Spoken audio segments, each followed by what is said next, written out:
ನಮಸ್ತೆ, ನಾನು ರವಿಹಂಜ್. ಈ ದಿನದ ವಿಷಯ ನಿರಂಜನ ವಂಶ ರತ್ನಾಕರ ಅನ್ನತಕ್ಕಂಥ ಒಂದು ಗ್ರಂಥದ ಅವಲೋಕನ. ಈ ಅವಲೋಕನಕ್ಕೆ ಹಿನ್ನೆಲೆಯಾಗಿ ಈಗಿನ ಏನು ಒಂದು ವೀರಶೈವ ಬೇರೆ ಲಿಂಗಾಯತ ಬೇರೆ ಅಂತಕ್ಕಂಥ ಒಂದು ಸಿದ್ಧಾಂತ ತೇಲಿ ಬರ್ತಾ ಇದೆಯಲ್ಲ, ಅದು ತೇಲಿ ಬಿಡಲಾಗಿದೆ. ಅದನ್ನು ಕೆಲವು ಲಿಂಗಾಯತಿಗಳು ಏನು ಪ್ರಭಾವಿಸಿ ಸಮಾಜಕ್ಕೆ ತಪ್ಪು ಸಂದೇಶವನ್ನು ಕೊಡ್ತಿದ್ದಾರಲ್ಲ, ಈ ತಪ್ಪು ಸಂದೇಶಕ್ಕೆ ತಪ್ಪು ಎನ್ನಲು ಐತಿಹಾಸಿಕ ದಾಖಲೆಗಳು ಏನಿವೆ ಎನ್ನುವುದರ ಮೂಲಕ ನಾವು ನಮ್ಮ ಈ ವಿಡಿಯೋ ಸರಣಿಯಲ್ಲಿ ವಿಶ್ಲೇಷಿಸಿಕೊಂಡು ಬಂದಿದ್ದೇವೆ. ಆ ಹಿನ್ನೆಲೆಯಲ್ಲಿ ಒಂದು ವೀರಶೈವ ಗ್ರಂಥವಾದ ನಿರಂಜನ ವಂಶರತ್ನಾಕರ ಎನ್ನುವ ಗ್ರಂಥವನ್ನು ಅವಲೋಕಿಸೋಣ. ಈ ಗ್ರಂಥ ಬೇಸಿಕಲಿ ಇದನ್ನು ಸಂಪಾದಿಸಿದವರು ಅಗೇನ್ ರಾವ್ ಸಾಹೇಬ್ ಫಕೀರಪ್ಪ ಗುರುಬಸಪ್ಪ ಹಳಕಟ್ಟಿಯವರು. ಇವರು ಶೂನ್ಯಪೀಠವು ಸಾಗಿ ಬಂದ ಇತಿಹಾಸವನ್ನು ವರ್ಣಿಸುವ ನಿರಂಜನ ವಂಶರತ್ನಾಕರ ಎಂತಕ್ಕಂಥ ಒಂದು ಬಹುಮುಖ್ಯವಾದ ದಾಖಲೆಯ ಇರತಕ್ಕಂಥ ಗ್ರಂಥವನ್ನು 1932ರಲ್ಲಿ ಸಂಪಾದಿಸಿದ್ದಾರೆ. ಇದೊಂದು ಹಳೆಯ ಹಸ್ತಪ್ರತಿಯಲ್ಲಿದ್ದ ಇದರ ಮೂಲ ಲೇಖಕ ಯಾರೆಂದು ಇದುವರೆಗೂ ತಿಳಿದು ಬಂದಿಲ್ಲ. ಆದರೆ ಈ ಗ್ರಂಥದಲ್ಲಿ ಯಾವುದೇ ಉತ್ಪ್ರೇಕ್ಷೆಗಳಿಲ್ಲದೆ ಬಸವಾದಿ ಶರಣರ ಸ್ಥಾಪಿತ ಅಲ್ಲಮ ಪ್ರಭು ಯಾವ ಶೂನ್ಯಪೀಠವನ್ನು ಹತ್ತಿದ್ದನೋ ಆ ಶೂನ್ಯಪೀಠದ ಇಡೀ ವಂಶಾವಳಿಯನ್ನು ಮತ್ತದರ ಶೂನ್ಯಪೀಠಾಧಿಪತಿಗಳು ಸಾಗಿ ಬಂದ ಸಂಶೋಧಿತ ಇತಿಹಾಸವನ್ನು ನೈಜವಾಗಿ ವಾಸ್ತವದ ಹಿನ್ನೆಲೆಯಲ್ಲಿ ಕಟ್ಟಿಕೊಡಲಾಗಿದೆ. ಮೊದಲ ಭಾಗದಲ್ಲಿ ಅಲ್ಲಮ ಪ್ರಭುಗಳಿಂದ ಮುರುಘರಾಜೇಂದ್ರ ಸ್ವಾಮಿಗಳವರೆಗೆ, ಅಂದರೆ ಬಿಚ್ಚಗತ್ತಿ ಭರಮಣ್ಣನ ಕಾಲದಲ್ಲಿ ಏನು ಮುರುಘಾ ಶರಣರು ಬಂದು ಚಿತ್ರದುರ್ಗದಲ್ಲಿ ನೆಲೆಯೂರಿ ಮಠವನ್ನು ಮಾಡಿಕೊಂಡ್ರಲ್ಲ, ಆ ಕಾಲದವರೆಗೆ ಆಗಿ ಹೋದ ಎಲ್ಲ ಶೂನ್ಯಪೀಠದ ಪೀಠಾಧಿಪತಿಗಳ ಸಂಕ್ಷಿಪ್ತ ಪರಿಚಯವಿದ್ದರೆ, ಅದರ ಎರಡನೆಯ ಭಾಗದಲ್ಲಿ ಮುಂದೆ ಆ ಶೂನ್ಯಪೀಠವು ಹೇಗೆ ಸಮಯ ಭೇದಗಳಿಗೆ ಒಳಗಾಯಿತು ಅನ್ನತಕ್ಕಂಥ ವಿವರಣೆಗಳು ಮತ್ತು ಆಚಾರ ಅಭಿಪ್ರಾಯ ಈ ಎಲ್ಲದಕ್ಕೂ ಭೇದವಾಗಿ ಭಿನ್ನ ಭಿನ್ನ ಶಾಖೆಗಳಾಗಿ ಹೊಮ್ಮಿತು. ಅಂದರೆ ಈ ಶೂನ್ಯಪೀಠವೇ ಭಿನ್ನ ಭಿನ್ನವಾಗಿ ಹೊಮ್ಮಿತು ಎನ್ನುವುದರ ಐತಿಹಾಸಿಕ ದಾಖಲೆಗಳು ಈ ಕೃತಿಯಲ್ಲಿ ಇದೆ.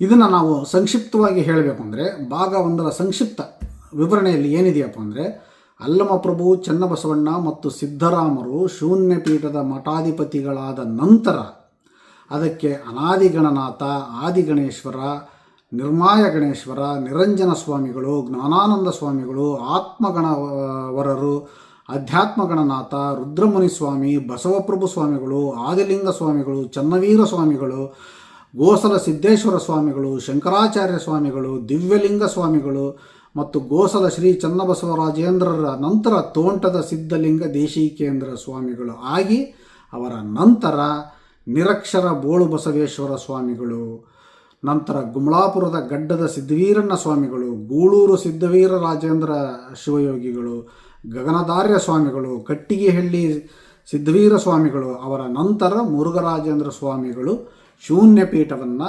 ಅಲಂಕರಿಸಿದ್ದರು ಅಂತ ಈ ಗ್ರಂಥದಲ್ಲಿ. ಈಗ ನಾವು ಶಂಕರಾಚಾರ್ಯದ ಗುರುವಂಶ ಕಾವ್ಯ ಅಂತ ಏನಿದೆಯಲ್ಲ, ಶಂಕರಾಚಾರ್ಯ ಪೀಠದ್ದು, ಅದೇ ರೀತಿಯಾಗಿ ಇಲ್ಲಿ ನಿರಂಜನ ವಂಶ ರತ್ನಾಕರ ಎನ್ನುವುದು ಆಗಿ ಹೋದ ಗುರುಗಳ ಒಂದು ಇತಿಹಾಸವನ್ನು ಕಟ್ಟಿಕೊಡುತ್ತದೆ. ಇನ್ನು ಭಾಗ 2ರಲ್ಲಿ ಕಟ್ಟಿಗೆಹಳ್ಳಿ ಸಿದ್ಧವೀರ ಸ್ವಾಮಿಗಳ ಕಾಲದಲ್ಲಿ ಸಂಪಾದನೆ ಬುಡಕಟ್ಟಿನ ಸಿದ್ಧವೀರಪ್ಪ ಎಂಬ ಚರಮೂರ್ತಿಗಳಿದ್ದರು. ಈ ಸಿದ್ಧವೀರಪ್ಪ ಚರಮೂರ್ತಿಗಳೇ ಸರ್ವಜ್ಞನ ತ್ರಿಪದಿಗಳನ್ನು ಸಂಪಾದಿಸಿ ಒಂದು ಪುಸ್ತಕವನ್ನು ಮಾಡಿದ ಕಾರಣ ಅವರಿಗೆ ಸಂಪಾದನೆಯ ಸಿದ್ಧವೀರಪ್ಪಗಳು ಅನ್ನೋ ಒಂದು ಹೆಸರು ಬಂದಿತ್ತು. ಅದನ್ನು ನಾವು ಈ ಸಂಪಾದನಾ ಸಮಯ ಅಂತಲೂ ಅದನ್ನು ಸಮಯವಾಗಿ ಗುರುತಿಸಿದ್ದಾರೆ ಈ ಗ್ರಂಥದಲ್ಲಿ. ಅಂದಹಾಗೆ ಈ ಸರ್ವಜ್ಞನ ತ್ರಿಪದಿಗಳನ್ನು ಸಂಗ್ರಹಿಸಿ ಪ್ರಕಟಿಸಿದವರು ರೆವರೆಂಡ್ ಉತ್ತಂಗಿ ಚನ್ನಪ್ಪ ಅಂತ ಏನು ಹೇಳ್ತಾರಲ್ಲ, ಅವರಿಗಿಂತ ಸಾಕಷ್ಟು ವರ್ಷಗಳ ಹಿಂದೆಯೇ ಈ ಸಿದ್ಧವೀರಪ್ಪನವರು ತ್ರಿಪದಿಗಳನ್ನು ಸಂಪಾದಿಸಿ ಗ್ರಂಥವನ್ನು ಪ್ರಕಟಿಸಿದ್ದರು ಎನ್ನುವ ಇತಿಹಾಸವನ್ನು ಮರೆಮಾಚಿಯಿಂದ ಅದು ಯಾವ ಕಾರಣಕ್ಕೆ ಸರ್ವಜ್ಞನನ್ನು ಬೆಳಕಿಗೆ ತಂದವರು ರೆವರೆಂಡ್ ಉತ್ತಂಗಿ ಚನ್ನಪ್ಪ ಅಂತಾರೆ ಅನ್ನೋದು ನನಗೆ ಗೊತ್ತಿಲ್ಲದ ವಿಷಯ. ಹಾಗಾಗಿ ಇದು ಒಂದು ಸಂಪಾದನೆಯ ಸಮಯ ಅನ್ನೋದು ಇತಿಹಾಸದಲ್ಲಿದೆ. ಇದನ್ನು ಹೆಚ್ಚು ನಾವು ಬೆಳಕಿಗೆ ತರಬೇಕು ಅಂತ ನನ್ನ ಒಂದು ಅಭಿಪ್ರಾಯ. ಹೀಗೆ ಮಹಾಪಂಡಿತರಾದ ಈ ಸಿದ್ಧವೀರಪ್ಪ ಸ್ವಾಮಿಗಳಿಗೆ ಅಷ್ಟಾವರಣದಲ್ಲಿ ದೃಢತೆ ದಕ್ಕದ ಕಾರಣ ಅವ್ರದ್ದು ಕಂತೆಯ ಲಿಂಗ ಬಿರುಕುಗೊಳ್ತಾ ಇತ್ತು, ಕಂತೆ ಬಿರುಕುಗೊಳ್ತಾ ಇತ್ತು. ಆಗ ಅವರು ಸಿದ್ಧವೀರಪ್ಪನವರು ತಮ್ಮ ಈ ಇಷ್ಟಲಿಂಗದ ವಿಷಯವನ್ನು ತಮ್ಮ ಗುರುಗಳಿಗೆ ತಿಳಿಸಿದಾಗ ಆಗ ಗುರುಗಳು ಇವರಿಗೆ ನೇರವಾಗಿ ಅಷ್ಟಾವರಣದಲ್ಲಿ ದೃಢತೆಯನ್ನು ಮೂಡಿಸಿಕೋ ಅಂತ ಹೇಳುವುದನ್ನು ನೇರವಾಗಿ ಹೇಳದೆ ಪರೋಕ್ಷವಾಗಿ ಕಂತೆ ಕಟ್ಟಿಸಿಕೋ, ಮರುಕಂತೆ ಕಟ್ಟಿಸಿಕೋ ಅಂತ ಅವರು ಒಂದು ಒಡಪಿನ ರೂಪದಲ್ಲಿ ಅವರಿಗೆ ಹೇಳಿದರು. ಆದರೆ ಈ ಕಟ್ಟಿಗೆಹಳ್ಳಿ ಗುರುಗಳ ಶೂನ್ಯಪೀಠ ಶಾಸ್ತ್ರದ ಪ್ರಕಾರ ಅವರು 3 ಬಾರಿ ಕಂತೆ ಕಟ್ಟಿಸಿದರೂ ಆ ಇಷ್ಟಲಿಂಗದ ಕಂತೆ ನಿಲ್ಲುತ್ತಾ ಇರಲಿಲ್ಲ. ಆ ನಿಲ್ಲದ ಕಾರಣಕ್ಕಾಗಿ ವೀರಶೈವ ಲಿಂಗಾಯತ ಶಾಸ್ತ್ರಗಳ ಪ್ರಕಾರ 3 ಬಾರಿ ಕಂತೆ ಬಿರುಕು ಬಿಟ್ಟರೆ ಅವರಿಗೆ ಅವರ ಶಾಸ್ತ್ರದ ಪ್ರಕಾರ ಅವರ ಕೊರಳಿಗೆ ಒಂದು ಬಹಿಷ್ಕಾರದ ಸಂಕೇತವಾಗಿ ಒಂದು ವಸ್ತ್ರವನ್ನು ಅವರ ಕೊರಳಿಗೆ ಹಾಕಿ ಸಭೆಯಿಂದ ಅವರನ್ನು ಹೊರಗಟ್ಟಲಾಗುತ್ತಾ ಇತ್ತು. ಇದರಿಂದ ಅವರು ಅದೇ ಪದ್ಧತಿಯನ್ನು ಈ ಸಿದ್ಧವೀರಪ್ಪನವರ ಗುರುಗಳು ಮಾಡಿದ ಕಾರಣ ಸಿದ್ಧವೀರಪ್ಪನವರು ಸಿಟ್ಟಾಗಿ ಅವರು ಮಠವನ್ನು ಬಿಟ್ಟು ಈ ಮೈಸೂರು ಸೀಮೆಯಲ್ಲಿದ್ದ ರಾಮಾನುಜ ವೈಷ್ಣವರು, ತಿಗಳರು ಮತ್ತು ಹತ್ತಿ ಬಣಜಿಗರನ್ನು ಮತ್ತು ಹಂಡೇರಾವುತರನ್ನು ಸೇರಿಸಿಕೊಂಡು ಅವರು ತಮ್ಮ ಗುರುಗಳಿಗೆ ಒಂದು ಸವಾಲು ವಾದದಲ್ಲಿ ಅವರನ್ನು ಕರೆತನ್ನಿ ನಾನು ಸವಾಲಿನಲ್ಲಿ ಅವರನ್ನು ಸೋಲಿಸಿಬಿಡುತ್ತೇನೆ ಅನ್ನೋ ಒಂದು ಕಿಚ್ಚಿಗೆ ಅವರು ಒಳಗಾಗಿ ಈ ಹೇಳಿದಲ್ಲ ಈ ವಿಧವಾದ ಜನರನ್ನು ಅಟ್ಟಿ ಒಂದು ಸಂವಾದವನ್ನು ಏರ್ಪಡಿಸಿದರು. ಈ ಸಂವಾದದಲ್ಲಿ ದುರದೃಷ್ಟವಶಾತ್ ಸಿದ್ಧವೀರಪ್ಪನವರು ಸೋತು ಹೋದರು. ಅದರ ಪರಿಣಾಮವಾಗಿ ಅವರ ಬೆನ್ನಿಗೆ ನಿದ್ರಲ್ಲ ತಿಗಳರು, ಹಂಡೇರಾವುತರು ಮತ್ತು ಹತ್ತಿ ಬಣಜಿಗರು ಇವರು ತಪ್ಪುದಂಡವನ್ನು ಕಟ್ಟಿ ಅದರಲ್ಲಿ ಒಂದು ಅರ್ಧದಷ್ಟು ಜನ ವೀರಶೈವ ದೀಕ್ಷೆ ಪಡೆದು ವೀರಶೈವಿಗರಾದರು. ಯಾಕಂದರೆ ಈ ಸವಾಲುವಾದಗಳ ಒಂದು ಪದ್ಧತಿ ಏನಿತ್ತಪ್ಪ ಅಂದರೆ ಸವಾಲಿನಲ್ಲಿ ಸೋತವರು, ಅದರಲ್ಲೂ ಎಸ್ಪೆಷಲಿ ಈ ವೀರಶೈವ ಲಿಂಗಾಯತರು ಸವಾಲು ಹಾಕಿದರೆ ಸವಾಲಿನಲ್ಲಿ ಸೋತವರು ವೀರಶೈವ ಧರ್ಮಕ್ಕೆ ಮತಾಂತರವಾಗಬೇಕಿತ್ತು. ಅಕಸ್ಮಾತ್ ಈ ಸವಾಲು ಹಾಕಿದ ವೀರಶೈವರು ಸೋತರೆ ಅವರು ತಮ್ಮ ಕೈಯನ್ನು ಕತ್ತರಿಸಿಕೊಳ್ಳುವುದು, ರುಂಡವನ್ನು ಕತ್ತರಿಸಿಕೊಳ್ಳುವುದು ಐತಿಹಾಸಿಕ ದಾಖಲೆ ಇದೆ. ಇದ್ರ ಬಗ್ಗೆ ನೀವು ಶ್ರೀಶೈಲದ ದೇವಸ್ಥಾನದ ಹೊರ ಆವರಣದಲ್ಲಿರ್ತಕ್ಕಂಥ ಶಿಲ್ಪಗಳನ್ನು ನೋಡ್ಬೋದು. ಮತ್ತು ಸರ್ವಜ್ಞನ ಅಬಲೂರಿನಲ್ಲಿ ಒಂದು ದೇವಸ್ಥಾನ ಇದೆ, ಅಲ್ಲಿ ಏಕಾಂತರಾಮಯ್ಯ ತನ್ನ ಶಿರಚ್ಛೇದವನ್ನು ಮಾಡಿಕೊಳ್ಳತಕ್ಕಂಥ ಒಂದು ಶಿಲ್ಪ ಇದೆ, ಅದನ್ನು ಸಹ ನೀವು ಗಮನಿಸಬಹುದು. ಈ ಬಗ್ಗೆ ಈ ಸವಾಲುವಾದದ ಬಗ್ಗೆ ಸಾಕಷ್ಟು ಐತಿಹಾಸಿಕ ದಾಖಲೆ ಇದೆ. ಇನ್ನು ಈ ವಿಷಯಕ್ಕೆ ಬಂದರೆ ಇಲ್ಲಿ ಯಾರೋ ಒಂದು 50% ಜನ ಅವರು ವೀರಶೈವರಾಗಿ ಕನ್ವರ್ಟ್ ಆದರು. ಇನ್ನು ಉಳಿದವರು ಓಡಿ ಹೋಗಿ ವೈಷ್ಣವ ಧರ್ಮಕ್ಕೆ ಅಂದರೆ ರಾಮಾನುಜಾಚಾರ್ಯರ ವೈಷ್ಣವ ಧರ್ಮಕ್ಕೆ ಸೇರಿ ಆ ಧರ್ಮವನ್ನು ಅನುಸರಿಸಲು ಆರಂಭ ಮಾಡಿದರು ಅಂತ ಈ ಇತಿಹಾಸ ತಿಳಿಸ್ತದೆ. ತದನಂತರ ಈ ಕಟ್ಟಿಗೆಹಳ್ಳಿಯ ಸಿದ್ಧವೀರ ಸ್ವಾಮಿಗಳು ಅಂದರೆ ಸಿದ್ಧವೀರಪ್ಪನವರು ಸಂಪಾದನೆ ಸಮಯದ ಸಿದ್ಧವೀರಪ್ಪನವರ ಗುರುಗಳು ಕಟ್ಟಿಗೆಹಳ್ಳಿ ಸಿದ್ಧವೀರ ಸ್ವಾಮಿಗಳು. ಅವರಿಗೆ ಅವರ ವಾದವನ್ನು ಮೆಚ್ಚಿ ಮೈಸೂರು ಅರಸರವರಿಗೆ 72 ಬಿರುದುಗಳನ್ನು ಕೊಟ್ಟು ಗೌರವಿಸಿದರು ಅಂತ ಈ ನಿರಂಜನ ವಂಶರತ್ನಾಕರ ಹೇಳುತ್ತದೆ. ಇನ್ನು ಈ ಕಡೆ ಬಹಿಷ್ಕೃತರಾಗಿದ್ದರಲ್ಲ ಚರಮೂರ್ತಿಗಳು, ಸಿದ್ಧವೀರಪ್ಪ ಅನ್ನೋ ಚರಮೂರ್ತಿಗಳು, ಅವರು ಹಾಗಲವಾಡಿ ಸಂಸ್ಥಾನದ ದೊರೆಯನ್ನು ತಮ್ಮ ಭಕ್ತನನ್ನಾಗಿಸಿಕೊಂಡು ಮಠವನ್ನು ಕಟ್ಟಿಕೊಂಡು ಅವರ ಆಧ್ಯಾತ್ಮ ಜೀವನವನ್ನು ಆರಂಭಿಸಿದರು. ಆಗ ಆ ಸಿದ್ಧವೀರಪ್ಪನವರ ಬೆಂಬಲಕ್ಕೆ ಮೂಲ ಸಂಪಾದನೆಯ ಬುಡಕಟ್ಟಿನ ಒಂದು 10 ಚರಮೂರ್ತಿಗಳಿದ್ದರಲ್ಲ, ಅವರಲ್ಲಿ 5 ಇವರ ಪರವಾಗಿ ಬಂದು ಇವರೊಂದಿಗೆ ಸೇರಿಕೊಂಡರು ಅಂತ ನಿರಂಜನ ವಂಶ ರತ್ನಾಕರ ಹೇಳ್ತದೆ. ಈ ತಾತ್ವಿಕ ಭೇದ ಏನಿದೆಯಲ್ಲ, ಲಿಂಗವನ್ನು ಕಂತೆ ಕಟ್ಟಿಸುವುದು, ಅದು ಒಡೆದಿದ್ದು ಇದೇನಿಲ್ಲ, ಇದು ಮೂಲತಃ ಒಂದು ತಾತ್ವಿಕ ಭೇದವೇ ಹೊರತು ಬೇರೆ ಇನ್ನೇನೂ ಅಲ್ಲ. ಮತ್ತು ಇದೇ ಪ್ರಪ್ರಥಮ ಶೂನ್ಯಪೀಠದ ಮೊದಲ ಭೇದ. ಈ ಭೇದವನ್ನು ಸಂಪಾದನೆಯ ಸಮಯ ಅಂತ ಕರೀತಾರೆ. ಯಾಕಂದರೆ ಇದು ಸಂಪಾದನೆಯ ಸಮಯ ಅನ್ನೋದು ಅವರು ಸರ್ವಜ್ಞಾನ ತ್ರಿಪದಿಗಳನ್ನು ಸಂಪಾದಿಸಿದರು ಅನ್ನುವುದು ಒಂದಾದರೆ, ಇನ್ನೊಂದು ಏನಪ್ಪ ಅಂದರೆ ಸಮಯ ಎನ್ನುವುದು ಏಕಪ್ಪ ಅಂದರೆ ಇದು ಒಂದು ತಾತ್ವಿಕ ಆಚಾರದ ಭೇದ ಎಂದರ್ಥ. ಸಮಯ ಅಂದರೆ ಭೇದ. ಇಲ್ಲಿ ಈ ಈ ಒಂದು ಗ್ರಂಥದಲ್ಲಿ ಸಮಯ ಅಂದರೆ ಅದೊಂದು ಭೇದ. ಇದು ಮೇಲ್ನೋಟಕ್ಕೆ ಕಟ್ಟಿಗೆಹಳ್ಳಿ ಸಿದ್ವೀರಪ್ಪನವ್ರಿಗೂ ಮತ್ತು ಅವರ ಶಿಷ್ಯಂದಿರಾದ ಸಿದ್ವೀರಪ್ಪನವರೆಗೂ, ಚರಂತಿಗೆ ಸಿದ್ವೀರಪ್ಪನವರೆಗೂ ಆದ ಒಂದು ವೈಯಕ್ತಿಕ ಪ್ರತಿಷ್ಠೆಯ ಭೇದ ಎನಿಸಿದರೂ ಇಲ್ಲಿ ಗುರು ಮತ್ತು ಚರಮೂರ್ತಿಗಳ ನಡುವಿನ ಸಾಧನೆಯ ಕುರಿತಾದ ತಾತ್ವಿಕ ಭಿನ್ನಾಭಿಪ್ರಾಯ ಈ ಸಮಯಕ್ಕೆ ಕಾರಣವಾಯಿತು ಅಂತ ನಾವು ಈ ಒಂದು ವಿಶ್ಲೇಷಣೆಯನ್ನು ಮಾಡಿ ಹೇಳಬಹುದು.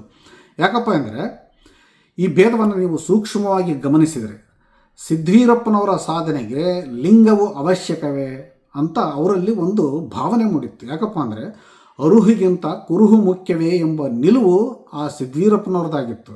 ಆದರೆ ಕಟ್ಟಿಗೆಹಳ್ಳಿ ಸಿದ್ವೀರ ಸ್ವಾಮಿಗಳು ಅವರ ಗುರುಗಳು ಅವ್ರದ್ದೂ ನಿಲುವು ಸಹ ಕುರುಹಿಗಿಂತ ಅರುಹೇ ಮುಖ್ಯ ಅಂತ ಅವರಲ್ಲೂ ಅನಿಸಿದ್ದರು. ಅವರು ತಮ್ಮ ಚರಮೂರ್ತಿ ಶಿಷ್ಯನು ಅಷ್ಟಾವರಣದಲ್ಲಿ ದೃಢತೆಯನ್ನು ಪಡೆದು ನಂತರ ಮುಂದಿನ ಸಾಧನೆಗೆ ಅನುವಾಗಲಿ ಅನ್ನತಕ್ಕಂಥ ಒಂದು ಕಟ್ಟುನಿಟ್ಟಿನ ನಿಯಮವನ್ನು ಅವರು ಹಾಕಿಕೊಂಡಿದ್ದರು. ಚರಮೂರ್ತಿ ಅಂತ ಇರುವ ತನಕ ಆತ ಇಷ್ಟಲಿಂಗ ಪೂಜೆಯನ್ನು ಮಾಡ್ತಾ ಅಷ್ಟಾವರಣದಲ್ಲಿ ಒಂದು ಸಾಧನೆಯನ್ನು ಗಳಿಸಿದ ನಂತರ ಆತ ಕುರುಹನ್ನು ಬಿಟ್ಟು ಅರುಹನ್ನು ಪೂಜಿಸಲು ಯೋಗ್ಯನಾಗುತ್ತಾನೆ ಅಂತ. ಈಗ ನಮ್ಮ ಏನು ನಾವು ಪರೀಕ್ಷೆಗಳನ್ನು ಮಾಡ್ತೀವಲ್ಲ ಸ್ಕೂಲ್ನಲ್ಲಿ, ಯಾವುದೇ ನೀವು ಸ್ಕೂಲ್ಗಳಲ್ಲಿ ಅಂತಿಮವಾಗಿ ಒಂದು ಪರೀಕ್ಷೆಯನ್ನು ಬರೆದು ಪಾಸ್ ಆದ ನಂತರವೇ ನಿಮಗೆ ಆ ಒಂದು ಸರ್ಟಿಫಿಕೇಟನ್ನು ಸಿಗುತ್ತೆ. ಅದೇ ರೀತಿಯಾಗಿ ಇಲ್ಲಿ ತಮ್ಮ ಶಿಷ್ಯ, ಚರಮೂರ್ತಿ ಸ್ಥಾನದಲ್ಲಿರುವ ಶಿಷ್ಯ ಅಷ್ಟಾವರಣದಲ್ಲಿ ಒಂದು ದೃಢತೆಯನ್ನು ಕಂಡುಕೊಂಡ ನಂತರ ಆತ ಚರಮೂರ್ತಿಯಿಂದ ಮುಂದಿನ ಪಟ್ಟಕ್ಕೆ ಅಂದರೆ ಅವರು ಸ್ವಾಮಿಗಳಾಗಲು ಅರ್ಹರಾಗುತ್ತಾರೆ. ಒಂದು ಪೀಠಾಧಿಪತಿ ಆಗಲಿಕ್ಕೆ ಅರ್ಹರಾಗ್ತಾರೆ, ಒಂದು ಮಠಕ್ಕೆ ಅಧಿಪತಿಯಾಗಲಿಕ್ಕೆ ಅರ್ಹರಾಗ್ತಾರೆ ಅನ್ನುವ ಕಾರಣದಿಂದ ಆ ಒಂದು ಕಟ್ಟುನಿಟ್ಟಿನ ನಿಯಮವನ್ನು ಅವರು ಪಾಲಿಸ್ತಾ ಇದ್ದರು. ಆದರೆ ಹಂತ ಹಂತವಾಗಿ ಸಾಧನೆಯನ್ನು ಗೈಯಲು ತಮ್ಮ ಶಿಷ್ಯ ಸಿದ್ಧನಿರದ ಕಾರಣ ಇವರು ಸಿದ್ವೀರಪ್ಪನವರು ನಾನು ಈ ಎಕ್ಸಾಮ್ನೇ ಯಾಕೆ ತಗೋಬೇಕು, ನಾನು ಆಲ್ರೆಡಿ ಪಂಡಿತ ಆಗಿದ್ದೀನಿ ಅಂತ ಅವರು they wanted to bypass that exam. So ಹಾಗಾಗಿ ಅವರು ತಮ್ಮ ಕಟ್ಟುನಿಟ್ಟಿನ ನಿಯಮದಿಂದ ಅವರನ್ನು ಹೊರಗೆ ಹಾಕಿದರೆ ಹೊರತು ಇಲ್ಲಿ ಅವರಿಬ್ಬರ ನಡುವೆ ಮೇಲ್ನೋಟಕ್ಕೆ ಇದು ವ್ಯಕ್ತಿ ಪ್ರತಿಷ್ಠೆಯ ಭೇದ ಎನಿಸಿದರೂ ಒಳನೋಟದಲ್ಲಿ ಇದು ಒಂದು ತಾತ್ವಿಕ ಭೇದ ಅನ್ನುವುದು ತಿಳಿದು ಬರುತ್ತದೆ. ಇನ್ನು ಈ ಕಟ್ಟಿಗೆಹಳ್ಳಿ ಸಿದ್ವೀರಪ್ಪ ಸ್ವಾಮಿಗಳಿಗೆ ಇಬ್ಬರು ಮರಿಗಳಿದ್ದರು. ಅವರಲ್ಲಿ ಯಾರಪ್ಪ ಇಬ್ಬರು ಮರಿಗಳು ಅಂದರೆ ಮುರುಘರಾಜೇಂದ್ರ ಶಾಂತವೀರ ಸ್ವಾಮಿಗಳು. ಇವರೇ ಬಿಚ್ಚುಗತ್ತಿ ಭರಮಣ್ಣನ ಕಾಲದಲ್ಲಿ ಚಿತ್ರದುರ್ಗಕ್ಕೆ ಬಂದು ಮಠವನ್ನು ಕಟ್ಟಿ ಅಲ್ಲಿ ನೆಲೆಯಾದವರು. ಇನ್ನೊಬ್ಬರು ಯಾರಪ್ಪ ಅಂದರೆ ನೋಟದ ಸಿದ್ಧಲಿಂಗ ದೇಶಿಕೇಂದ್ರ ಸ್ವಾಮಿಗಳು ಅಂತ. ಇವರಿಗೆ ನೋಡ ಸಿದ್ಧಲಿಂಗ ಅಂತ, ನೋಟದ ಸಿದ್ಧಲಿಂಗ ಅಂತಲೂ ಅಂತಾರೆ, ನೋಡ ಸಿದ್ಧಲಿಂಗ ಅಂತಲೂ ಅಂತಾರೆ. ಯಾಕಪ್ಪ ಅಂದರೆ ಇವರು ತ್ರಾಟಕ ಯೋಗದಲ್ಲಿ ಅಪ್ರತಿಮ ಸಾಧನೆಯನ್ನು ಮಾಡಿದ್ರು. ಇವರು ಅಂತಹ ಅಪ್ರತಿಮ ಸಾಧನೆಯನ್ನು ಮಾಡಿದ ಕಾರಣ ಇವರಿಗೆ ನೋಟದ ಅಥವಾ ನೋಡ ಎಂಬ ಉಪಸರ್ಗವನ್ನು ಅವರ ಹೆಸರಿಗೆ ಸೇರಿಸಿ ಅವರನ್ನು ನೋಟದ ಸಿದ್ಧಲಿಂಗ ದೇಶಿಕೇಂದ್ರ ಸ್ವಾಮಿಗಳು ಅಂತ ಕರೀತಾ ಇದ್ದರು. ಇನ್ನು ಈ ಮುರುಘರಾಜೇಂದ್ರ ಶರಣರು ಏನಿದ್ರಲ್ಲ ಅವರು ಶಿಖಾಶೈಲ ಪಟ್ಟಕ್ಕೆ ಸಿದ್ವೀರ ಸ್ವಾಮಿಗಳು ಏನು ಮಾಡಿದರು, ಮುರುಘರಾಜೇಂದ್ರ ಸ್ವಾಮಿಗಳನ್ನು ಶಿಖಾಶೈಲ ಪಟ್ಟಕ್ಕೆ ಮುರುಘರಾಜೇಂದ್ರನ ನೇಮಿಸಿ ಶಿವಾನುಬೋಧ ಚರಂತಿಕೆ ಪಟ್ಟಕ್ಕೆ ನೋಟದ ಸಿದ್ಧಲಿಂಗ ದೇಶಿಕೇಂದ್ರರನ್ನು ನೇಮಿಸಿದ್ದರು. ಈ ಈರ್ವರು ನೋಟದ ಸಿದ್ಧಲಿಂಗ ರಾಜೇಂದ್ರರು ಮತ್ತು ಮುರುಘರಾಜೇಂದ್ರ ಸ್ವಾಮಿಗಳು ಇಬ್ಬರು ಪರಸ್ಪರ ಹೊಂದಾಣಿಕೆಯಿಂದ ಅಧಿಕಾರವನ್ನು ನಡೆಸ್ತಾ ಇದ್ದರು. ಹೀಗಿರುವಾಗ ನೋಡದ ಸಿದ್ಧಲಿಂಗ ಸ್ವಾಮಿಗಳು ಲಿಂಗೈಕ್ಯರಾದ ಕಾರಣ ಅವರ ಸ್ಥಾನಕ್ಕೆ ಮುರುಘಾ ಶಾಂತವೀರ ಸ್ವಾಮಿಗಳು ನೋಡ ಸಿದ್ಧಲಿಂಗ ಸ್ವಾಮಿಗಳ ಮರಿಗಳಾಗಿದ್ದ ಕುಮಾರಸ್ವಾಮಿಗಳಿಗೆ ಪಟ್ಟ ಕಟ್ಟಿದರು ಅಂತ ಈ ನಿರಂಜನ ವಂಶ ರತ್ನಾಕರ ಹೇಳ್ತಾ ಬರ್ತದೆ. ಅಂದಹಾಗೆ ಶಿಖಾಶೈಲ ಪಟ್ಟ ಅಂತ ಏನನ್ನಲ್ಲ, ಅದಕ್ಕೆ ಯಾಕೆ ಶಿಖಾಶೈಲ ಪಟ್ಟ ಎಂದಿದ್ರು ಅಂದರೆ ಆ ಒಂದು ಶಿಖಾಶೈಲವನ್ನು ಶರಣರ ಚಳುವಳಿ ಆದಾಗ ಆ ಒಂದು ಶರಣರೆಲ್ಲ ಚೆದರಿ ಹೋದಾಗ ಆ ಒಂದು ಶಿಖಾಶೈಲವನ್ನು ದೆಹಲಿಯ ಮಲ್ಲೂಖಾನ್ ಅನ್ನತಕ್ಕಂಥ ಒಬ್ಬ ಸುಲ್ತಾನನ ಕೈಯಲ್ಲಿ ಅದನ್ನು ನ್ಯಾಸವಾಗಿ ಇರಿಸಿದ್ರು. ಅದನ್ನು ತೆಗೆದುಕೊಂಡು ಬಂದು ಚಿತ್ರದುರ್ಗದಲ್ಲಿ ಸ್ಥಾಪಿಸಿದ ಕಾರಣ ಅದನ್ನು ಶಿಖಾಶೈಲ ಪಟ್ಟ ಅಂತಲೂ ಕರೀತಾರೆ ಅನ್ನೋದು ಈ ಇತಿಹಾಸದಲ್ಲಿ ತಿಳಿದು ಬರ್ತದೆ. ಇನ್ನು ಒಂದು ದಿವಸ ಹೀಗೆ ಒಂದು ಮಹಾನವಮಿಯ ಸಭೆಯಲ್ಲಿ ಶಿಕಾಪಟ್ಟದ ಮುರುಘರಾಜೇಂದ್ರ ಸ್ವಾಮಿಗಳು ತಮ್ಮ ಸಹವರ್ತಿ ಶಿವಾನುಭವ ಚರಂತಿಕೆ ಮಾಡ್ತಾ ಇದ್ರಲ್ಲ ಇವರು ಕುಮಾರಸ್ವಾಮಿಗಳು, ಇವರನ್ನು ತಮ್ಮ ಪಕ್ಕದಲ್ಲಿ ಸಮಾನ ಗೌರವ ಕೊಟ್ಟು ಕೂರಿಸಿಕೊಂಡ್ರು. ಈ ಸಮಾನ ಗೌರವ ಕೊಟ್ಟು ಕೂರಿಸಿಕೊಂಡದ್ದು ಉಳಿದ 770 ಬುಡಕಟ್ಟಿನ ವಿರಕ್ತ ಚರಮೂರ್ತಿಗಳಲ್ಲಿ ಒಂದು ಈರ್ಷೆಯನ್ನು ಉಂಟು ಮಾಡಿತು. ಅಂದರೆ ಆ ಎಲ್ಲ 770 ಬುಡಕಟ್ಟಿನ ವಿರಕ್ತ ಚರಮೂರ್ತಿಗಳಲ್ಲ, ಅವರಲ್ಲಿನ 5 ಮೂಲ ಸಂಪಾದನೆಯ ಬುಡಕಟ್ಟು ಅಂತ ಏನು ಹೇಳ್ತಾರಲ್ಲ, ಆ 5 ಜನ ಉಳ್ಕೊಂಡಿದ್ರಲ್ಲ, 5 ಜನ ಆ ಕಡೆ ಹೋಗಿದ್ರು. ಆ 5 ಜನ ಉಳ್ಕೊಂಡವರಲ್ಲಿ ಒಂದು ಈರ್ಷೆಯನ್ನು ಉಂಟು ಮಾಡಿತು. ಆಗ ಅವರೇನು ಹೇಳ್ತಾರಪ್ಪ ಅಂದರೆ, ಕುಮಾರಸ್ವಾಮಿಗಳಿಗೆ ನೀಡಿದ ಅಂತಹದೇ ಸಾಷ್ಟಾಂಗ ಗೌರವವನ್ನು ನಾವು 5 ಜನಕ್ಕೂ ಕೊಡಬೇಕು. ಯಾಕಂದರೆ ಅವರು ಚರಂತಿಗೆ, ನಾವು 5 ಜನ ಚರಂತಿಗೆ. ಇಲ್ಲದಿದ್ದರೆ ಅವರನ್ನು ಕೆಳ ಹಂತದಲ್ಲಿ ನಮ್ಮ ಕುರ್ಚಿಗಳ ಪಕ್ಕದಲ್ಲಿ ಕೂರಿಸಬೇಕು ಅಂತ ಒಂದು ಬೇಡಿಕೆಯನ್ನು ಅವರು ಇಡ್ತಾರೆ. ಆಗ ಉಳಿದ 770 ಬುಡಕಟ್ಟು ಚರಮೂರ್ತಿಗಳೇನಿರ್ತಾರಲ್ಲ, ಅವರು ಏನು ಮಾಡ್ತಾರೆ, ಶಿವಾನುಭವ ಚರಂತಿಕೆ ಅನ್ನೋದಿರೋದು ಒಂದೇ. ಅವರು ಚರಂತಿಕೆಯಾಗಿದ್ರೂ ಆದರೆ ಅವರು ಶಿವಾನುಭವದ ಚರಂತಿಕೆ ಮಾಡುತ್ತಿರುವ ಕಾರಣ ಅವರು ನಮ್ಮೆಲ್ಲರಿಗಂತಲೂ ಭಿನ್ನ. ಹಾಗಾಗಿ ಅವರು ಸಾಮಾನ್ಯ ಚರಂತಿಕೆಯ ಪಟ್ಟ, ನಮ್ಮಂಥ ಸಾಮಾನ್ಯ ಚರಂತಿಕೆ ಪಟ್ಟಕ್ಕಿಂತ ಹೆಚ್ಚಿನ ಸ್ಥಾನದವರು. ಹಾಗಾಗಿ ಅವರು ಈ ಗೌರವಕ್ಕೆ ಅರ್ಹರು ಅಂತ ಉಳಿದ 770 ಅಂದರೆ 765 ಗಣಗಳು ಅವರನ್ನು ಬೆಂಬಲಿಸ್ತಾರೆ, ಈ ನಿರ್ಧಾರವನ್ನು ಬೆಂಬಲಿಸ್ತಾರೆ. ಆದರೆ ಇದನ್ನು ಆ 5 ಜನ ಒಪ್ಪುವುದಿಲ್ಲ. ಅವರಾಗಲೇ ಇಲ್ಲಿ ಗಲಾಟೆಯನ್ನು ಮಾಡಬೇಕು ಅಂತ ನಿರ್ಧರಿಸಿಕೊಂಡೇ ಬಂದ ಕಾರಣ ಅವರು ಇದಕ್ಕೆ ಒಪ್ಪದೆ ಮುಷ್ಕರವನ್ನು ಹೂಡ್ತಾರೆ. ಆಗ ಬಿಚ್ಚುಗತ್ತಿ ಭರಮಣ್ಣ ಈ 5ರನ್ನು ಗಡೀಪಾರು ಮಾಡ್ತಾನೆ. ಮುಂದೆ ಆ 5ರಲ್ಲಿ ನಾನು ಹೆಚ್ಚು ನೀನು ಹೆಚ್ಚು ಅಂತ ಮತ್ತು ಅವರವರೊಳಗೆ ಒಂದು ಹೆಚ್ಚು ಕಡಿಮೆ ಅಹಂ ಉಂಟಾಗಿ ಈ 5 ಚರಂತಿಕೆಗಳು ಬೇರೆ ಬೇರೆ ಸಮಯಗಳಾಗಿ ಸ್ವತಂತ್ರವಾಗುತ್ತವೆ. ಇತ್ತ ಶೂನ್ಯ ಪೀಠದಡಿ ಇದ್ದ ಇನ್ನೂ ಕೆಲವು ಮಠಗಳಲ್ಲಿ ಇದೇ ರೀತಿಯ ಸ್ವಪ್ರತಿಷ್ಠೆ ಅಹಂ ಹೆಡೆ ಎತ್ತಿ ಮತ್ತಷ್ಟು ಸಮಯ ಭೇದಗಳು ಉಂಟಾಗುತ್ತವೆ. ಹೀಗೆ ಸಮಯ ಭೇದ ಎನ್ನುವುದು ಒಂದು ಕುರ್ಚಿಯ ಆಸನಕ್ಕಾಗಿ ಆರಂಭವಾದದ್ದು. ವಿರಕ್ತರಲ್ಲೇ ಒಂದು ಕುರ್ಚಿಯ ಸಮಾನ ಮತ್ತು ಹೆಚ್ಚಿನ ಎನ್ನತಕ್ಕಂಥ ಈ ಒಂದು ಪ್ರತಿಷ್ಠೆಯ ಕುರ್ಚಿ ಭೇದ ಅಂತ ನಾವು ಹೇಳ್ಬೋದು. ಇದು ಆರಂಭ ಆಯಿತು.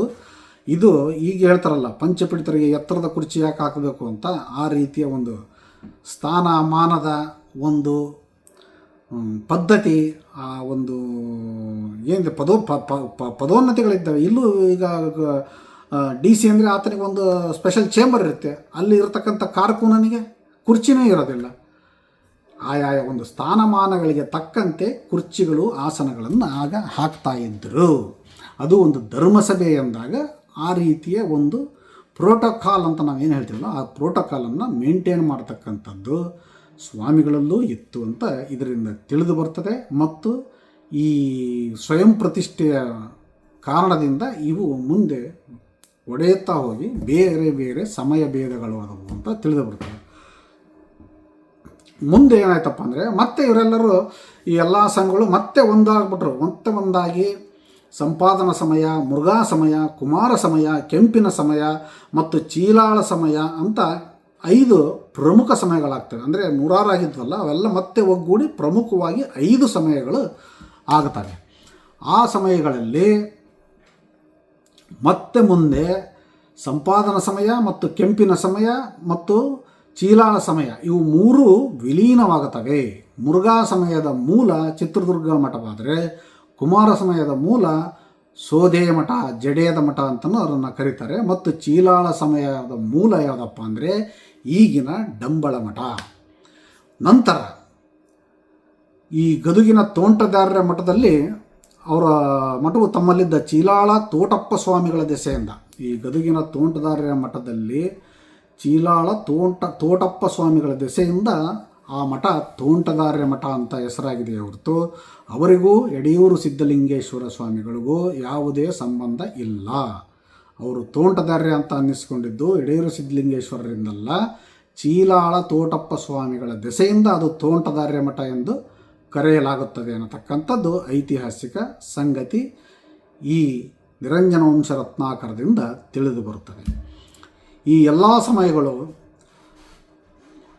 ಸಮಯಗಳ ಮಠಗಳು ತಮ್ಮದೇ ಆದ ಚರಂತಿಕೆಯ ಶಾಖಾ ಮಠಗಳನ್ನೂ ಹೊಂದಿವೆ. ಮುರುಘಾ ಸಮಯ ಮತ್ತು ಕುಮಾರ ಸಮಯಗಳೆರಡೂ ಒಂದೇ ಎನಿಸಿದರೂ ಅವು ಭಿನ್ನವಾಗಿದ್ದವು ಎಂಬುದಕ್ಕೆ ಜಡೇದ ಮಠದಲ್ಲಿನ ಎರಡು ಬೇರೆ ಬೇರೆ ಗದ್ದುಗೆಗಳೇ ಸಾಕ್ಷಿ ಅಂತ ಈ ನಿರಂಜನ ವಂಶ ರತ್ನಾಕರ ಹೇಳ್ತದೆ. ಮತ್ತು ಇದರಲ್ಲಿ ಸ್ಪಷ್ಟವಾಗಿ ನೀವು ಈಗೇನು ಹೇಳಿದ್ನಲ್ಲ ಇದನ್ನು ಗಮನಿಸಿದರೆ ನೀವು ಮೊದಲ ಸಂಪಾದನೆಯ ಸಮಯದ ಭೇದದ ನಂತರ ನೀವು ಈ ಎಲ್ಲ ಉಳಿದ ಭೇದಗಳನ್ನು ಗಮನಿಸಿದರೆ ಇದರಲ್ಲಿ ಯಾವುದೇ ತಾತ್ವಿಕ ಭೇದ ಇರಲಿಲ್ಲ. ಮೊದಲನೆಯದರಲ್ಲಿ ತಾತ್ವಿಕ ಭೇದ ಇತ್ತು. ಅರುಹು ಮುಖ್ಯವೋ ಕುರುಹು ಮುಖ್ಯವೋ ಎನ್ನತಕ್ಕಂಥ ಒಂದು ತಾತ್ವಿಕ ಭೇದ ಆ ಇಬ್ಬರು ಗುರು ಶಿಷ್ಯರ ನಡುವೆ ಬಂದಿತ್ತು ಹೊರತು ಅದು ಯಾವುದೇ ಒಂದು ಪ್ರತಿಷ್ಠೆಯ ವಿಷಯವಾಗಿರಲಿಲ್ಲ. ಆದರೆ ಆ ನಂತರದ ಸಮಯದಲ್ಲಿ ಆದ ಭೇದಗಳೆಲ್ಲವೂ ಪ್ರತಿಷ್ಠೆಯ ವಿನಃ ಅದು ಪ್ರತಿಷ್ಠೆಯ ಹೊರತು ಬೇರೆ ಇನ್ನೇನೂ ಆಗಿರಲಿಲ್ಲ. ಆದರೂ ಅವರೆಲ್ಲರೂ ಮಹಾನ್ ಸಾಧಕರೇ ಆಗಿದ್ದರು. ಈ ಇಡೀ ಗ್ರಂಥದಲ್ಲಿ ಎಲ್ಲಿಯೂ ಇಂದಿನ ಲಿಂಗಾಹತ ಪ್ರತ್ಯೇಕವಾದಿಗಳು ಮಂಡಿಸ್ತಾರಲ್ಲ ಸಂಕಥನಗಳ ಆ ಒಂದೇ ಒಂದು ವಿಚಾರದ ಪ್ರಸ್ತಾಪ ಈ ಗ್ರಂಥದಲ್ಲಿ ಇಲ್ಲ. ವಚನಗಳು ಧರ್ಮಗ್ರಂಥ ಅಂತ ಏನು ಇವರು ಹೇಳ್ತಾರಲ್ಲ ಅದು ಆ ಗ್ರಂಥದಲ್ಲಿ ಇಲ್ಲ. ಇವರೇನಪ್ಪ ಆಂಧ್ರದಿಂದ ಬಂದರು ಅಂತ ಹೇಳ್ತಾರಲ್ಲ ಆ ವಿಷಯ ಈ ಗ್ರಂಥದಲ್ಲಿ ಇಲ್ಲ. ಮೇಲಾಗಿ ಇವರು ಪಂಚಪೀಠಿಗಳಿಗೂ ನಮ್ಮ ಲಿಂಗಾಯತಗೂ ಆಗಿ ಬರುವುದಿಲ್ಲ ಅಂತಾರಲ್ಲ ಅದು ಈ ಗ್ರಂಥದಲ್ಲಿ ಇಲ್ಲ. ಆದರೆ ಅವೆರಡೂ ಪರಸ್ಪರ ಅನ್ಯೋನ್ಯದಿಂದ ಇದ್ದವು ಎನ್ನಲಿಕ್ಕೆ ಇದರಲ್ಲಿ ಒಂದು ಸಾಕ್ಷ್ಯ ಇದೆ. ಈ ಸಾಕ್ಷ್ಯವನ್ನು ಕೊಟ್ಟಿರ್ತಾರೆ ಅಂದರೆ ಬೇರೆ ಬೇರೆ ಎನ್ನುವುದು ಇತ್ತು ಅನ್ನತಕ್ಕಂಥ ಒಂದು ವಾಕ್ಯವಾದರೂ ಇರಬೇಕಿತ್ತು ತಾನೇ ಇವರ ವಾದವನ್ನು ಸಪೋರ್ಟ್ ಮಾಡಲಿಕ್ಕೆ, ಇವರ ವಾದವನ್ನು ಬೆಂಬಲಿಸಲಿಕ್ಕೆ ಒಂದೇ ಒಂದು ವಾಕ್ಯ ಈ ನಿರಂಜನ ವಂಶ ರತ್ನಾಕರದಲ್ಲಿ ಇಲ್ಲ. ಮುಖ್ಯವಾಗಿ ಈ ನಿರಂಜನ ವಂಶ ರತ್ನಾಕರ ಇರುವುದೇ ಶೂನ್ಯಪೀಠದ ಕುರಿತಾಗಿ. ಇವರೇನು ಹೇಳ್ತಾರಲ್ಲ ಬಸವಣ್ಣ ಸ್ಥಾಪಿಸಿದ್ದೇ ಧರ್ಮ ಅಂತಂದ ಆ ಧರ್ಮನೇ ಒಂದು ಸಪರೇಟ್ ಅಂತ ನಾವು ಅಂದುಕೊಂಡು ಆಲೋಚನೆ ಮಾಡಿದ್ರು, ಅಂದುಕೊಂಡೇ ವಿಶ್ಲೇಷಣೆ ಮಾಡಿದರು. ಈ ಇಡೀ ಗ್ರಂಥ ಶೂನ್ಯಪೀಠದ ಇತಿಹಾಸವನ್ನು ಹೇಳ್ತದೆ. ಈ ಗ್ರಂಥದಲ್ಲಿ ವಚನವೇ ಧರ್ಮ ಗ್ರಂಥ ಅಂತ ಹೇಳಿಲ್ಲ. ಈ ಗ್ರಂಥದಲ್ಲಿಯೂ ವೇದ, ವ್ಯಾಕರಣ, ಶಾಸ್ತ್ರಾಗಮ, ಪುರಾಣೋಪನಿಷತ್ತು, ನ್ಯಾಯ, ವೈಶೇಷಿಕವಲ್ಲದೆ ಮಂತ್ರಪಠನದಲ್ಲಿನ ಪೂರಕ, ಕುಂಭಕ, ರೇಚಕ, ಯೋಗದ ಉಲ್ಲೇಖಗಳಿವೆ. ಅಂದರೆ ಓಂ ಅನ್ನುವಾಗ ನಾವು ಉಸಿರನ್ನು ಎಳೆದುಕೊಳ್ಳಬೇಕು. ನಮ ಅಂದಾಗ ಕುಂಭಕ, ಶಿವಾಯ ಅಂದಾಗ ರೇಚಕ. ಓಂ ಕುಂಭಕ, ನಮ ಓಂ ಪೂರಕ, ನಮ ಕುಂಭಕ. ಏನು ಕನ್ಫ್ಯೂಸ್ ಆಗಿಬಿಡಿ. ಓಂ ಪೂರಕ, ನಮ ಕುಂಭಕ, ಶಿವಾಯ ರೇಚಕ ಎನ್ನತಕ್ಕಂಥ ಯೋಗದ ಉಲ್ಲೇಖವಿದೆ. ನೀವು ಓಂ ನಮಃ ಶಿವಾಯ ಅಂತನಾದರೂ ಅನ್ನಿ, ಓಂ ಶಿವಾಯ ನಮಃ ಅಂತನಾದರೂ ಅನ್ನಿ, ನೀವು ಅದನ್ನು ಈ ಪೂರಕ, ಕುಂಭಕ, ರೇಚಕಗಳಿಗೆ ಅನುಗುಣವಾಗಿ ಮಾಡುವುದನ್ನು ಶಿವಯೋಗ ಅಂತ ಒಂದು ಮೊದಲ ಪಾಠ. ಇದು ಈ ಗ್ರಂಥದಲ್ಲಿದೆ.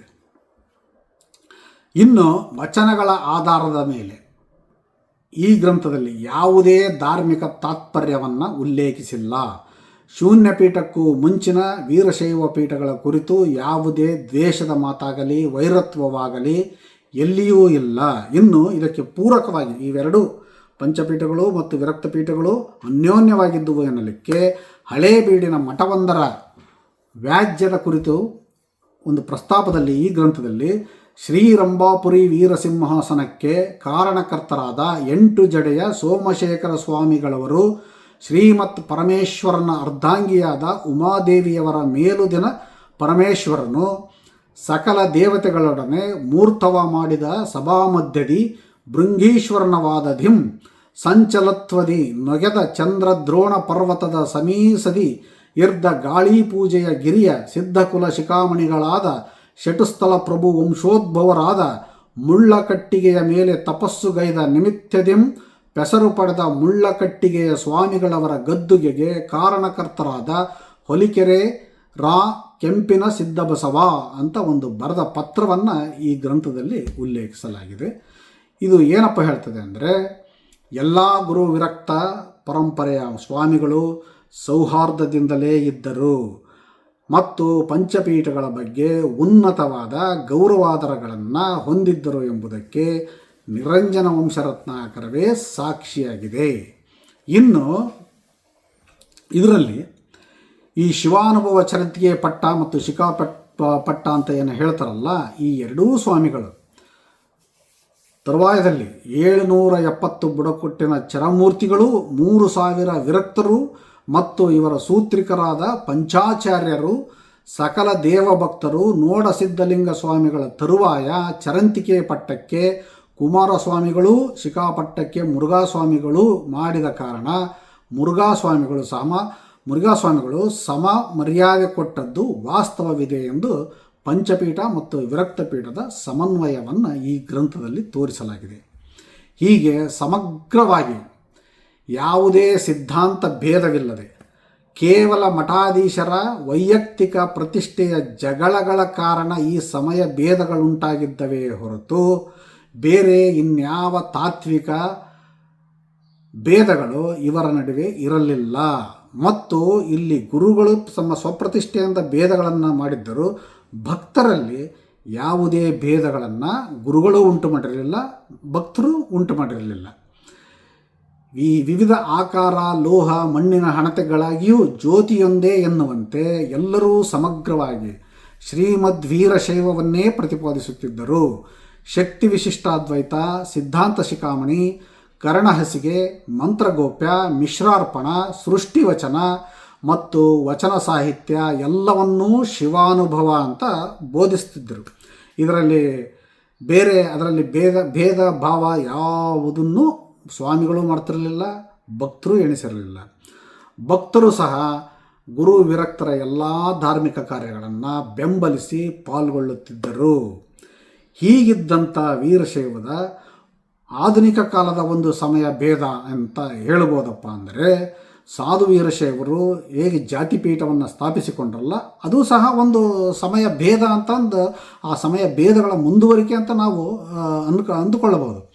ಯಾಕೆ ಹೀಗಿದ್ರೂ ಸಾಧು ಪೀಠವನ್ನು ಸೃಷ್ಟಿ ಮಾಡಿಕೊಂಡ್ರೂ ಅವರು ಎಂದೂ ಭಕ್ತರು ವೀರಶೈವದ ವಿಭಜನೆಗೆ ಕೈ ಹಾಕಿರಲಿಲ್ಲ. ಈಗ ಅಂತಹ ಸಾಧು ಪೀಠದಲ್ಲಿಯೂ ಒಂದು ಸಮಯ ಭೇದ ಉಂಟಾಗಿ ಮೂಲಮಠ ವೀರಶೈವ ಅಂತ ಇದ್ದರೆ, ಒಂದು ಶಾಖಾಮಠ ಲಿಂಗಾಯತ ಎಂದು ಲಿಂಗಾಯತರ ಬೆಂಬಲಕ್ಕೆ ನಿಂತಿದೆ. ಈ ಸಾಧು ವೀರಶೈವದ ಜಾತಿ ಸಮಯ ಭೇದವನ್ನೇ ಮಾದರಿಯಾಗಿ ಅನುಸರಿಸಿ ಈಗ ಪಂಚಮಸಾಲಿ ಜಾತಿಪೀಠ ಅಂತಲೂ ಸ್ಥಾಪನೆಯಾಗಿ, ಅದು ಸಹ ಕೆಲವು ಪ್ರತಿಷ್ಠಿತ ವ್ಯಕ್ತಿಗಳ ಕಾರಣವಾಗಿ ಎರಡು ಭೇದವಾಗಿದೆ. ಈಗ ಆ ಎರಡೂ ಪೀಠಗಳ ಸ್ವಾಮಿಗಳು ಅತ್ಯಾಚಾರದ ಆರೋಪ ಹೊತ್ತು ನಿಮ್ಮ ಮುಂದೆ ನಿಂತಿದ್ದಾರೆ. ಹೀಗೆ ಈ ಎಲ್ಲ ಕಾರಣಗಳಿಗಾಗಿ ಆ ಜಾತಿ ಪೀಠಗಳನ್ನು ಏನಾದವಲ್ಲ, ಇವುಗಳಲ್ಲಿ ಧಾರ್ಮಿಕ ತತ್ವಕ್ಕಿಂತ ಪ್ರಜಾಪ್ರಭುತ್ವದ ಮತ, ಅಂದರೆ ಧಾರ್ಮಿಕ ಮತಕ್ಕಿಂತ ಪ್ರಜಾಪ್ರಭುತ್ವದ ಮತ, ಓಟು, ರಾಜಕೀಯವೇ ಅವರ ಏಕೈಕ ಉದ್ದೇಶವಾಗಿದೆ. ಆ ಉದ್ದೇಶಕ್ಕೆ ಅವರು ತಮ್ಮ ಭಕ್ತರಲ್ಲಿ ಮೀಸಲಾತಿ ಅನ್ನತಕ್ಕಂಥ ಒಂದು ಬೆಣ್ಣೆಯನ್ನು ಮೂಗಿಗೆ ಹಚ್ಚಿ ತಮ್ಮ ರಾಜಕೀಯ ಬೇಳೆಗಳನ್ನು ಬೇಯಿಸಿಕೊಳ್ಳುತ್ತಿದ್ದಾರೆ. ಅಂದರೆ ಸ್ಪಷ್ಟವಾಗಿ ವೀರಶೈವದ ಈ ಆಧುನಿಕ ಸಮಯ ಭೇದವು ಮತಧರ್ಮ ಕಾರಣದಿಂದ ಮತದಾರ ರಾಜಕಾರಣಕ್ಕೆ ರೂಪಾಂತರಗೊಂಡ ಮಾರ್ಪು. It's a paradigm shift of philosophy into politics. This is simply a paradigm shift of philosophy into politics ಅನ್ನೋದು ನಿಮಗೆ ಸ್ಫಟಿಕ ಸದೃಶವಾಗಿ ಆ ಬಸವಣ್ಣ ಏನು ಹೇಳಿದನಲ್ಲಿ, ನುಡಿದರೆ ಮುತ್ತಿನ ಹಾರದಂತಿರಬೇಕು ಅಂತ, ನುಡಿದರೆ ಲಿಂಗ ಮೆಚ್ಚಿ ಅಹುದಹುದೆನ್ನಬೇಕು ಅಂತ, ಅಂತಹ ಅಹುದಹುದೆನ್ನುವಂತಕ್ಕಂಥ ಒಂದು ಮಾತನ್ನು ನಾನಿಲ್ಲಿ ನಿಮಗೆ ಸ್ಪಷ್ಟವಾಗಿ ಈ ಪ್ಯಾರಡೈಮ್ ಶಿಫ್ಟ್ ಹೇಗೆ ಆಗ್ತಾ ಬಂತು, ತಾತ್ವಿಕ ಭಿನ್ನಾಭಿಪ್ರಾಯ ಗುರು ಶಿಷ್ಯರ ನಡುವೆ, ನಂತರ ಕುರ್ಚಿ ಭೇದ, ಪ್ರತಿಷ್ಠೆಯ ನಂತರ ತಾತ್ವಿಕ ಭೇದ ಇರದಿದ್ದರೂ ನಂತರ ಈ ಜಾತಿ ಪೀಠಗಳ ಬೆಂಬಲದಿಂದ ಭಕ್ತರನ್ನು ಹೇಗೆ ಒಂದು ಮತದಾರರ ರಾಜಕಾರಣಕ್ಕಾಗಿ ಮತಧರ್ಮ ಭೇದ ಉಂಟಾಯಿತು ಅನ್ನೋದನ್ನು ನೀವು ಸ್ಪಷ್ಟವಾಗಿ ಕಂಡುಕೊಳ್ಳಬಹುದು. ಹೀಗೆ ಈ ಬಹುಪಾಲು ನೀವು ಈ ಜಾತಿ ಪೀಠಗಳ ಸ್ವಾಮಿಗಳೇನಿದ್ದಾರಲ್ಲ, ಇವರನ್ನು ನಿಮಗೆ ಗಮನಿಸಿದಾಗ ಅವರಿಗೆ ಗೊತ್ತಿರೋದು ಏನಪ್ಪ, ಕೇವಲ 4-5 ಸರಳ ವಚನಗಳು. ಅವರಲ್ಲಿ ಈವರೆಗೆ ಒಬ್ಬರಾದರೂ ಕರ್ಣಹಸಿಗೆ, ಮಂತ್ರಗೋಪ್ಯ, ಸೃಷ್ಟಿ ವಚನಗಳು, ಶಕ್ತಿ ವಿಶಿಷ್ಟಾದ್ವೈತ ಈ ಬಗ್ಗೆ ಏನಾದರೂ ಒಂದು ಸಾಧನೆಯನ್ನು ಅಥವಾ ಒಂದು ಪ್ರಬಂಧವನ್ನು ಎಲ್ಲಿಯಾದರೂ ಮಂಡಿಸಿದ್ದಾರೆ? ನನಗಂತೂ ಕಂಡಿಲ್ಲ. ಸಿರಿಗೆರೆ ಪೀಠದ ಸ್ವಾಮಿಗಳು ಮಹಾ ಬುದ್ಧಿವಂತರು ಮತ್ತು ಅವರು ಸಾಕಷ್ಟು ಓದಿಕೊಂಡಿದ್ದಾರೆ. ಅವರು ಅಲ್ಲಲ್ಲಿ ಭಾರತೀಯ ತರ್ಕಶಾಸ್ತ್ರದ ಬಗ್ಗೆ ಅವರು ಸಾಕಷ್ಟು ಪ್ರಬಂಧಗಳನ್ನು ಮಂಡಿಸಿದ್ದಾರೆ. ಆದರೂ ಅವರಿಂದ ನಾನು ಈ ಕರ್ಣಹಸಿಗೆ, ಮಂತ್ರಗೋಪ್ಯ ಇವೇನು ವೀರಶೈವ ಧರ್ಮ ಗ್ರಂಥಗಳು ಅಂತ ನಾವೇನು ಹೇಳ್ತಾವಲ್ಲ, ಈ ಬಗ್ಗೆ ಅವರು ಇತ್ತೀಚೆಗೆ ಮಾತನಾಡಿರೋದನ್ನು ಕಂಡಿಲ್ಲ. ಭಾಳ ಹಿಂದೆ ಮಾತಾಡಿದ್ದಾರೆ, ಆದರೆ ಇತ್ತೀಚೆಗೆ ಈಗ ಇದು ಅತ್ಯಂತ ತುರ್ತಾಗಿ ಬೇಕಾಗಿದೆಯೋ ಈ ಕಾಲದಲ್ಲಿ ಅವರು ಮಾತಾಡಿಲ್ಲ ಎನ್ನುವುದು ಒಂದು ನಾನು ಗಮನಿಸಿರ್ತಕ್ಕಂಥ ಸಂಗತಿ.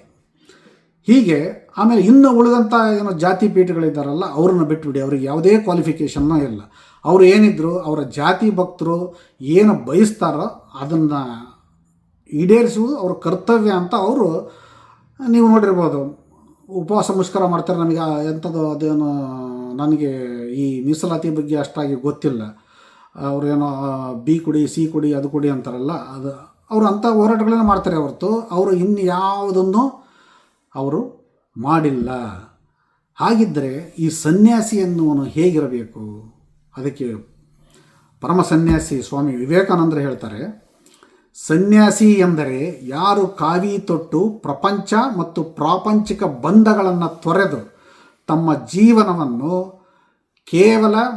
ಕೇವಲ ಆಧ್ಯಾತ್ಮಿಕ ಚಿಂತನೆ, ಸತ್ಯಾನ್ವೇಷಣೆ, ಸ್ವಶಿಸ್ತು ಮತ್ತು ಮಾನವ ಧರ್ಮಕ್ಕಾಗಿ ಮುಡಿಪಾಗಿಡುವರೋ ಅವರು ಸನ್ಯಾಸಿಗಳು ಅಂತ ವೀರ ಸನ್ಯಾಸಿ, ಪರಮ ಸನ್ಯಾಸಿ ಎನ್ನಿಸಿಕೊಂಡಂಥ ಸ್ವಾಮಿ ವಿವೇಕಾನಂದರು ಹೇಳಿದ್ದಾರೆ. ಆ ವಿವೇಕಾನಂದರು ಎಂದೋ ಶಿಕಾಗೋಗೆ ಬಂದು ಇಲ್ಲಿ ಒಂದು ಭಾಷಣವನ್ನು ಮಾಡಿದ ಕಾರಣವೋ, ಆ ಒಂದು ಗಾಳಿ ಎಲ್ಲೋ ನನ್ನಲ್ಲಿ ಸೋಂಕಿರುವ ಕಾರಣದಿಂದ ನಾನು ಈ ವೀರಶೈವ ಇತಿಹಾಸದ ಈ ಸನ್ಯಾಸಿಗಳು ಹೇಗಿರಬೇಕೆನ್ನುವ ಒಂದು ಗ್ರಂಥ ನನ್ನ ಕೈಯಲ್ಲಿ ಸಿಕ್ಕಿದ ಕಾರಣ ಅದನ್ನು ವಿಶ್ಲೇಷಣೆ ಮಾಡಿ ನಿಮಗೆ ತಿಳಿಸಿದ್ದೇನೆ. ಇನ್ನು ಈ ವೀರಶೈವ ಲಿಂಗಾಯತ ಮಠಾಧಿಪತಿಗಳು ಹೇಗಿರಬೇಕು, ಅವರಿಗೆ ಯಾವ ರೀತಿಯ ದೀಕ್ಷೆಯನ್ನು ಕೊಡಲಾಗುತ್ತದೆ, ಅವರು ಯಾವ ರೀತಿಯ ತತ್ವಗಳನ್ನು ಪಾಲಿಸಬೇಕು ಅನ್ನತಕ್ಕಂಥ ಪ್ರಶ್ನೆಗಳು ನಿಮ್ಮಲ್ಲಿ ಮೂಡಿರಬಹುದು. ಈ ಪ್ರಶ್ನೆಗಳಿಗೆ ನಾವು ಮುಂದಿನ ಭಾಗದಲ್ಲಿ ಉತ್ತರಗಳನ್ನು ಕಂಡುಕೊಳ್ಳೋಣ. ಅಲ್ಲಿಯ ತನಕ ನಿಮಗೆ ಅಧ್ಯಾತ್ಮದ ಜ್ಞಾನ ಕೊಂಚಿತ್ತಾದರೂ ನನ್ನ ಈ ಒಂದು ನಿರಂಜನ ವಂಶ ರತ್ನಾಕರದ ಹಿನ್ನೆಲೆಯಲ್ಲಿ ಸಿಗಲಿ, ಅಥವಾ ಅಧ್ಯಾತ್ಮ ಜ್ಞಾನ ಅಲ್ಲದೆ ಹೋದರೂ ಇತಿಹಾಸದ ನೈಜ ಚಿತ್ರಣ ನಿಮ್ಮಲ್ಲಿ ಮೂಡಲಿ ಅಂತ ನಾನು ಕೇಳಿಕೊಳ್ತೇನೆ. ನಮಸ್ಕಾರ.